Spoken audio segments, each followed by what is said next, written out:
bonjour à Mathieu, Joseph, Maxime, merci d'être avec nous. Alors, comme je pense que vous le savez déjà, on parle de data. Moi, j'ai envie de savoir votre appréhension de la data, à la fois dans le trail professionnel, mais aussi dans le trail amateur. On va commencer par toi, Maxime. Est-ce que tu peux nous donner un petit peu, toi, ta vision de déjà comment tu l'utilises, quelle est ton appréhension? Je sais que tu vas nous en parler un peu plus de ce que tu as fait avec Joseph. Voilà, explique-nous un petit peu comment toi, tu gères tout ça dans toutes tes compétitions et toutes tes courses. Alors, et dans ta vie de tous les jours d'ailleurs. Ouais, bon, c'est vrai que dans mon travail chez Moët & Cie, je travaille dans le développement client, donc les données, c'est quelque chose que j'utilise assez fréquemment pour piloter le business. Et du coup, quand tu m'as posé cette question-là, quand on a préparé le talk, je me suis vite rendu compte qu'effectivement, je l'utilisais beaucoup dans le travail, mais que dans le running, beaucoup moins. Du moins, je m'y intéressais beaucoup moins. Et surtout que j'avais une vision très bipolaire d'utilisation des données, que ce soit sur la course à pied sur route et la course de trail.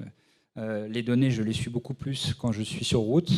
On a des vitesses à suivre. Là où sur trail, comme on est plus dans l'évasion, je regarde beaucoup moins. Donc après, les données, rien de bien original. J'utilise une montre comme tout le monde. C'est l'outil que j'utilise pour capter la donnée. Après, là aussi, rien d'original aussi. J'utilise Strava, une application bien connue de tous, qui me permet de suivre ma progression, aussi d'interagir avec la communauté et aussi souvent de regarder quels sont les itinéraires que je peux prendre pour prendre encore plus de plaisir et découvrir les environs. Par contre, voilà, dernièrement, je me suis rendu compte que au niveau de ma progression, que j'étais beaucoup moins... que je stagnais. Ça faisait 7 ans de course à pied. Et dernièrement, pour vous parler un peu de ma vie, j'ai fait une course en Suède, une course UTMB, et au 45e kilomètre, j'ai complètement bâché la course, c'est-à-dire que la tête ne suivait plus. Et ça m'a posé la question, et je rejoins, j'ai pas mal écouté Mathieu, les talks qu'il a fait dans la tête d'un coureur après l'UTMB, et j'ai du coup mené une introspection de pourquoi. Et parmi les critères qui revenaient, les causes, il y avait celle qui était en fait, j'ai une pratique qui est pas du tout encadrée. Et en cela, dernièrement, j'ai décidé d'utiliser les données et de m'inscrire sur une plateforme d'encadrement. Il y en a plein. Moi, je vais en citer. J'en utilise une, mais je ne citerai pas celle-ci en particulier. Mais voilà, on connaît Campus Coach, Run Motion Coach, Alpi Training, la Running Community aussi. Du coup, voilà, j'ai envie de... Je parle un peu trop, c'est ça? Non, pas du tout. Mais j'ai envie maintenant d'encadrer la pratique. Et vraiment, on en parlera après suite au test que j'ai fait avec Joseph. Mais j'ai envie de passer la seconde et vraiment d'utiliser cette data au service d'une deuxième étape dans la pratique de la course à pied. On va voir comment, avec Joseph, on va pousser à l'extrême de l'hyperdata. Mais juste avant, Mathieu, tu es athlète professionnel, grand vainqueur de cette course plutôt connue. J'imagine que toutes les personnes qui sont là la connaissent. Mais moi, j'aimerais bien avoir ta vision. Je crois que tu as un profil plutôt ingénieur. J'aimerais bien comprendre comment toi, tu utilises la donnée. Est-ce que c'est ça qui te permet de gagner? Est-ce que tu as d'autres secrets? En fait, on veut tout savoir. On n'a que 16 minutes, mais on veut tout savoir quand même. Donc, est-ce que tu veux nous raconter un petit peu voilà, quels sont tes facteurs de succès? Comment tu appréhendes la data? Comment tu l'utilises ou pas? C'est un sujet passionnant. C'est sûr qu'en 16 minutes, je ne pourrais pas t'expliquer comment gagner la diagonale des fous. Mais la data, c'est sûr qu'avec la casquette d'athlète professionnel, je pense qu'on a toutes et tous cette quête d'optimiser notre potentiel. Et pour optimiser notre potentiel, ça passe par la data. Tu l'as dit aussi, hein, j'ai eu une casquette d'ingénieur. J'ai toujours, je crois que le diplôme il est valable à vie, c'est ce qui rassure mes parents en tout cas, qui fait que la data ça m'intéresse. J'ai eu la chance aussi d'évoluer dans un écosystème plutôt scientifique et de top chercheurs avec une entreprise qui s'appelle la Clinique du Coureur pendant plusieurs années. Et eux m'ont vraiment appris comment agréger l'information scientifique sur des sites comme PubMed par exemple, comment l'analyser, comment la vulgariser et finalement bien comprendre cette pyramide de l'évidence scientifique. Du plus bas niveau qui est l'avis d'expert, qui est finalement souvent très biaisé, jusqu'à le consensus scientifique. Et ça, c'est vraiment quelque chose qui est hyper important dans ma démarche aussi, de faire la différence entre la bonne science et la mauvaise science, entre la bonne science et le bullshit. Il y a énormément de bullshit aujourd'hui qui est alimenté par des raisons marketing, je dirais. La data, voilà, en tant que passionné d'optimisation du potentiel humain et ingénieur, je suis allé très très loin avec les capteurs, comme Maxime ici la montre, évidemment, qui peut aujourd'hui nous ramener énormément d'informations. J'ai aussi utilisé capteur de glycémie, capteur de température, capteur de sudation aussi. Et aujourd'hui, on se rend compte qu'on a des super outils pour agréger tout un tas de data, des milliers de data, des outils qui vont mesurer ponctuellement, mais aussi 24 heures sur 24. Et voilà, moi aujourd'hui, je suis plutôt revenu en arrière à cause d'une frustration sur mon utilisation de la data et sur ma récolte de la data, parce que je n'étais pas capable, moi tout seul, ou en tout cas les personnes qui m'entouraient, de prendre cette data, l'analyser, la transformer et me la ramener avec quelque chose d'utilisable. Donc je suis revenu en arrière sur quelque chose de plus instinctif dans ma pratique du quotidien. Non pas parce que j'ai pas envie d'utiliser la data, mais parce que voilà, j'ai cette frustration. On aurait tous besoin d'un Joseph à la maison pour pouvoir analyser ces datas. Malheureusement, on l'a pas. Alors peut-être que c'est lié aussi à mon sport, le trail, qui est encore un sport assez nouveau, qui n'a peut-être pas les budgets qu'ont certains sports, qui fait qu'on n'a pas des data scientists avec nous qui peuvent avoir un regard très proche. Je crois aussi que ce n'est pas le rôle du coach d'analyser tout ça, parce que le rôle du coach est peut-être de prendre cette information qui a déjà été traitée et de l'intégrer dans son programme d'entraînement.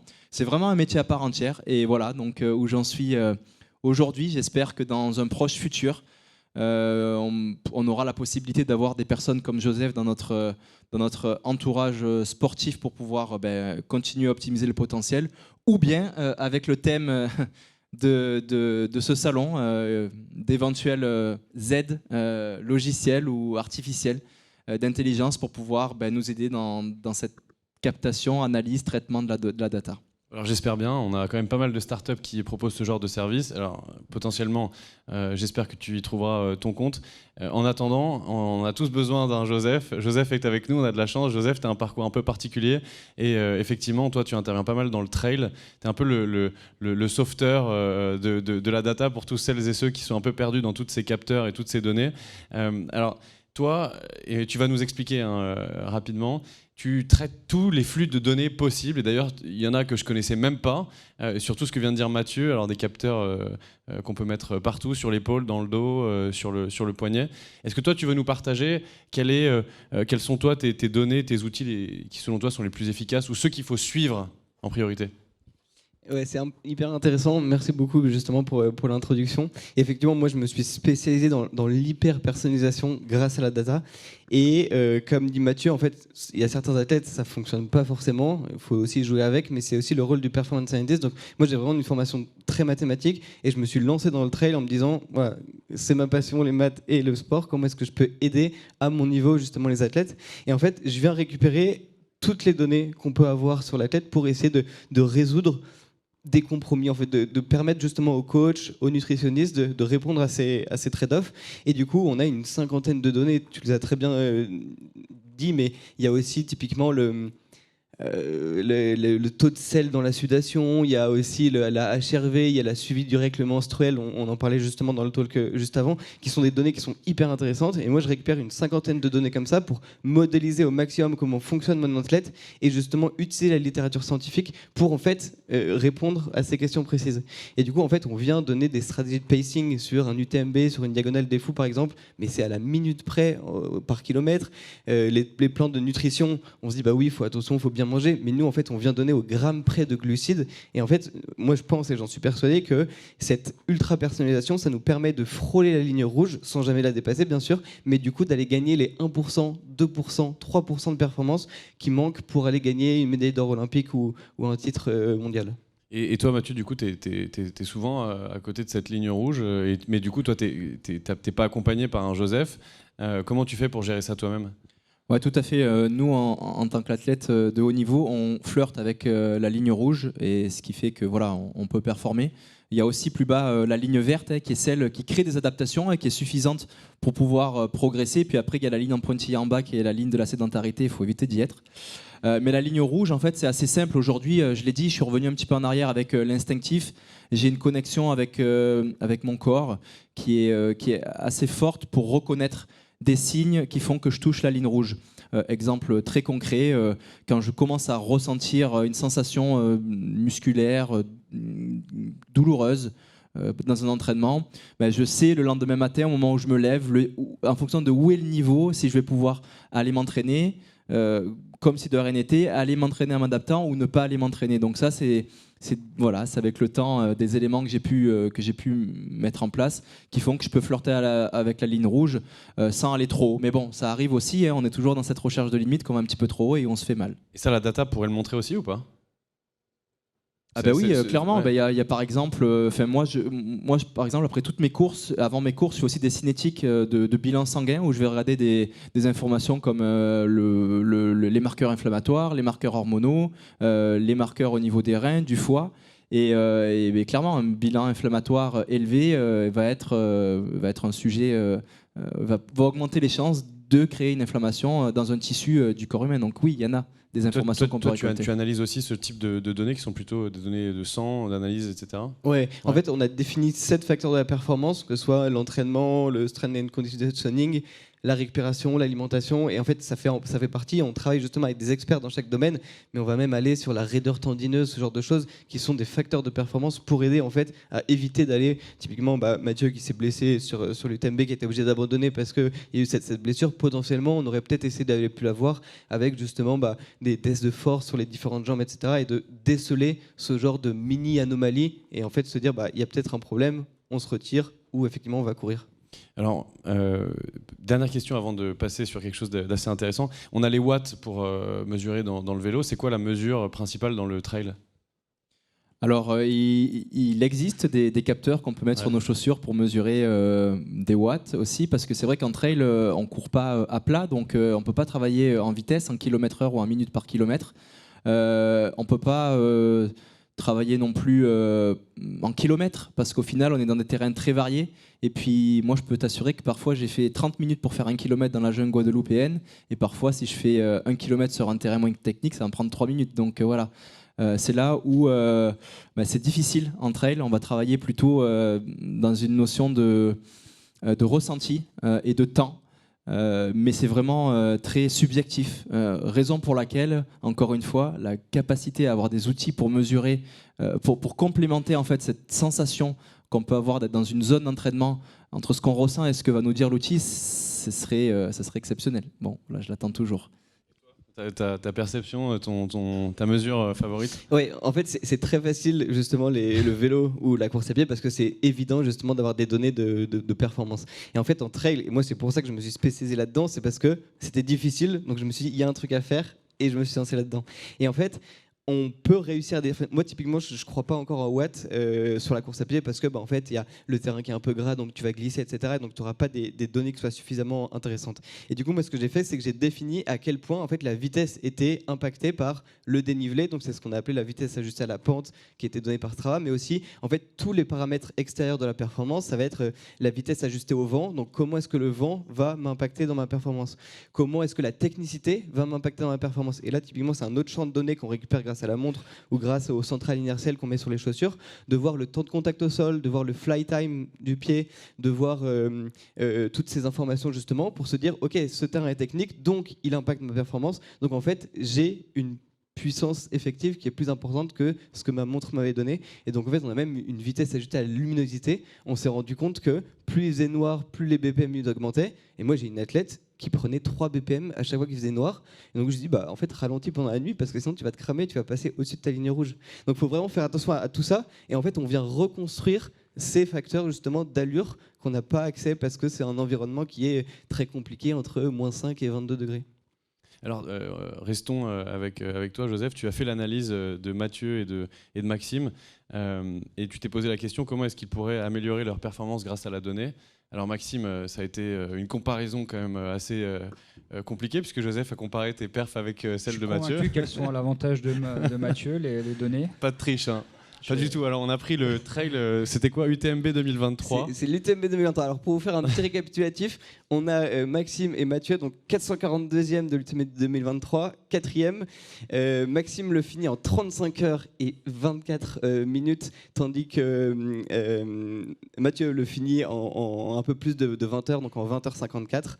Et voilà, donc c'est intéressant justement de se positionner là-dessus. Je me suis dit ça pouvait être intéressant pour vous. C'est un peu un espèce de TD qu'on va faire ensemble sur comment analyser les données et voir justement les différences entre eux. Du coup, c'est prêt, Maxime? Voilà. Allez, c'est parti. Donc, on coupe les caméras. Et je me suis intéressé justement à la cadence et vous allez voir en fait qu'effectivement on trouve des différences là-dessus.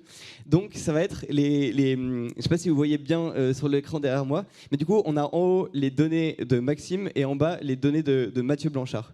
Et en fait on remarque bien, il y a plusieurs points qui sont relativement intéressants, que Mathieu en fait il a bien cette courbe de VAP donc à gauche, donc c'est la courbe en cloche, et à côté il a un nuage de points verts, et ça c'est en fait la course de marche. Donc en fait c'est les moments où il a marché en vert et les moments où il a couru en bleu et en rouge. Et en fait ce graphe c'est la vitesse par rapport au gradient de la pente. Donc en fait on remarque bien que quand il y a un gradient qui est nul ou un tout petit peu négatif, il va avoir une forte vitesse. Et par contre quand il va avoir un gradient qui est très inférieur, donc typiquement à moins 40 degrés il est obligé de marcher, ou plus 40 degrés il est aussi obligé de marcher, il va avoir une vitesse qui est plus faible. Donc ça, le premier point, c'est on voit très bien cette zone jaune, c'est ce qu'on appelle en fait la zone d'optimisation de la locomotion, où en fait c'est plus intéressant de venir marcher que de venir courir. Et là en fait je demande à mes athlètes, tu dis tu es obligé de marcher sur ces endroits là parce que sinon tu vas plus consommer à courir qu'à marcher. Il y a un autre point qui est très intéressant, et ça montre aussi la grosse compétence des athlètes élites à être bons en descente. Parce que là, on voit que l'extrémum de la courbe, il est à moins 6 ou moins 7 sur Maxime, alors qu'il est à moins 11 degrés, moins 11% sur la courbe de Mathieu. Donc en fait, ça prouve qu'il a tendance à être plus rapide sur les gradients un peu plus négatifs, et donc ça veut dire qu'il a une très bonne connaissance du donné là.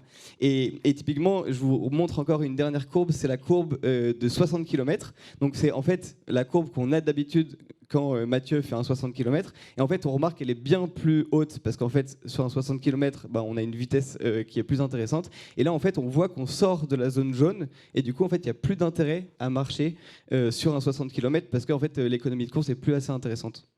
Donc voilà, c'était des petites infos là-dessus. Si, y a un truc qui est très intéressant aussi, c'est les courbes là en pointillé de hiking de Mathieu et de Maxime, et on voit que les coefficients directeurs de la droite sont un tout petit peu différents.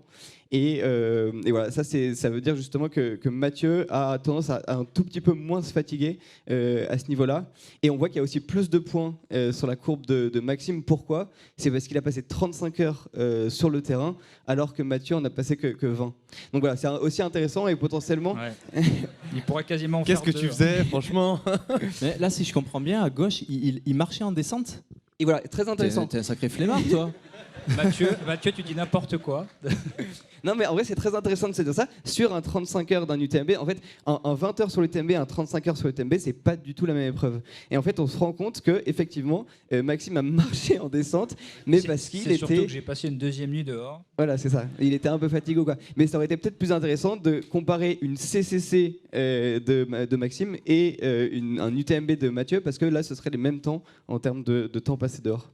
Donc, voilà, petite explication de comment est-ce qu'on peut utiliser les données pour aller optimiser, et là dire en fait le facteur limitant de Mathieu, c'est peut-être justement le renforcement musculaire, d'avoir peut-être un peu plus de force pour être capable de redresser le coefficient directeur de sa phase de hiking. Waouh. Maxime. C'est impressionnant. Alors, c'est tout à ton avantage, Maxime, parce que tu as passé des tests avec Joseph juste avant de faire cette conférence. C'est quoi ton appréhension de tous ces tests que tu as pu passer, et finalement, qu'est-ce que ça te dit, tout ça? Non, mais c'est sûr qu'on voit tous les pros avec des machines, des capteurs sur eux, et c'est vrai que ça fait 7 ans que je cours. Grâce à toi, Lorenzo, grâce à Joseph, on m'a proposé de faire un test à l'effort. C'est une grande première pour moi, donc pas de courir sur un tapis, mais d'avoir un masque pour prendre les échanges gazeux. Et donc le principe, si certains ne le connaissent pas, c'est qu'en fait, de manière régulière, toutes les minutes, on augmentait la vitesse jusqu'à un moment où en fait, je ne pouvais plus suivre. Et du coup, j'étais obligé de mettre de clignotant. Donc c'était ultra intéressant. Pourquoi ? Parce qu'en fait, à la suite de ce test, j'ai eu un call avec Joseph, notamment pour identifier quel est mon profil. Donc clairement, j'ai un profil physiologique qui est fait pour les efforts longs. Donc ça, c'est plutôt rassurant par rapport à ma pratique. Et 35 heures, c'est... Voilà, donc ça, c'est plutôt bien. Je suis plutôt économique dans ma pratique. Par contre, ce qui est sûr, c'est qu'à l'heure actuelle, avec l'entraînement qui est le mien, pour des efforts qui sont de moins d'1 heure, c'est pas du tout ma tasse de thé. Et j'ai pas du tout mon profil qui est fait pour ça. Et toi, Mathieu, ton appréhension, tu as sûrement déjà fait ces tests des dizaines de fois. Comment tu l'utilises quand tu vois ça, tu te dis quoi ? Encore une fois, c'est passionnant. J'ai juste envie d'aller boire un verre avec lui pour zoomer un peu dans la courbe après et voir comment je peux optimiser mon potentiel. Non, c'est passionnant. Après, oui, j'en ai fait des tests aussi. On appelle ça des tests de VO2 max qu'on fait en laboratoire. C'est toujours intéressant de le faire en début de saison, voilà, quand on reprend un petit peu pour voir où on en est, regarder un petit peu où notre fréquence cardiaque maximale, parce que c'est dur de s'y amener tout seul. C'est plus facile en laboratoire, de regarder un petit peu nos zones aussi, même si après, je le redis, je travaille beaucoup à la sensation, mais c'est bon de savoir aussi où sont nos zones, qu'on peut transposer en km/h pour quand on fait des entraînements à plat. Mais encore une fois, voilà, aujourd'hui, moi, j'ai pas le temps de processer toutes ces datas. Et puis, donc, voilà, c'est quelque chose qui me reviendrait peut-être dans le futur, voilà, s'il y a la possibilité. Mais pour l'instant, l'instinct et la sensation fait grandement partie de mon quotidien. Et du coup, pour avoir ton dernier mot, Joseph, là-dessus, comment tu vois le futur de l'IA, de l'utilisation de la data dans le trail ? On va se concentrer sur le trail. C'est quoi ta vision ? Et on finira là-dessus, parce que le temps est passé, mais je te laisse avoir le dernier mot là-dessus. Non, c'est vrai que ça passe vite, c'est hyper intéressant. Moi, on m'avait donné une mission, c'est de surprendre Mathieu en lui montrant des données qu'il n'avait pas potentiellement la connaissance. Donc, je pense qu'effectivement, les données, en fait, c'est pas forcément la panacée et il faut pas dire, OK, il n'y a que la donnée qui compte. On l'a vu un peu avec les conférences précédentes. Il faut aussi que le coach ou que le performance scientist ait un espèce de rôle de filtre. En fait, il y a plein de données qui sont mauvaises aussi, et on se rend compte typiquement avec la HRV, on a des très mauvaises surprises. En fait, il faut se dire, le coach le garde, il se dit, ok, est-ce que c'est intéressant de le transmettre ? Et si oui, on le transmet, mais il ne faut pas du tout... Enfin, un athlète de haut niveau a 1 milliard de choses à penser dans sa tête, et du coup, il faut lui enlever toute cette charge mentale. Et donc, pour répondre à ta question sur l'avenir du trail, je pense que là, c'est un micro% de ce qu'on a vu. En fait, il y a des milliards de choses qui sont notamment poussées par les pays anglo-saxons et les États-Unis. Et notamment, moi, un truc sur lequel j'ai pas mal réfléchi, c'est les jumeaux numériques. Donc, qu'est-ce que c'est un jumeau numérique ? C'est en fait de réussir à modéliser l'athlète avec toutes ces données. Donc, on avait parlé d'une 50aine de paramètres et de réfléchir à voir comment est-ce que chaque donnée, quand on modifie typiquement son poids, comment est-ce que ça va modifier sa VO2 max, sa raideur tendineuse, sa puissance, etc. Et du coup, en fait, de réussir à comprendre ça pour créer 1000 Mathieu Blanchard, les mettre sur l'UTMB avec des pacings différents et de se dire, ok, mais en fait, lequel va finir en premier ? Et là, du coup, j'ai une slide qui est un peu intéressante, c'est de définir le profil idéal, donc la matrice idéale pour gagner, par exemple, la Diagonale des Fous, qui est totalement différente de potentiellement l'UTMB, parce que c'est pas les mêmes courses, c'est pas les mêmes températures, etc. Et en fait, grâce à ça, de réussir à faire fitter notre Mathieu vers justement ce profil idéal et en fait de lui faire simuler énormément de choses à différentes altitudes, différents kilométrages, etc. pour en fait ne pas te blesser et tester des milliards de choses et des milliards de combinaisons pour avancer là-dessus. Donc voilà, c'est comme ça que je vois l'avenir et c'est prometteur. Merci Joseph, et peut-être qu'on présentera ton avatar descendre, ou en tout cas marcher dans une descente l'année prochaine, sur la prochaine édition. Non, mais c'est passionnant, merci. C'est vrai que des paramètres, il y en a énormément. Là, on a parlé, on a oublié de mentionner l'altitude, le froid, le chaud, là, le poids, et tous ces paramètres sont interdépendants aussi. Donc, quand on joue sur un paramètre, par exemple une perte de poids ou une prise de poids, est-ce que ça va affecter mon interaction, enfin une meilleure attitude dans le froid, dans l'altitude ? Et en fait, on ne peut pas en tout temps capter cette information-là. Et donc, c'est vrai que cette histoire d'avatar, c'est quand même de clone où on peut ajuster tous les paramètres et voir finalement quelle est la meilleure équation. Ce serait magnifique. A priori, ça existe, et nous avons un Joseph avec nous. Merci à tous les trois. Merci beaucoup. Bravo. Merci pour votre présence. Merci à vous.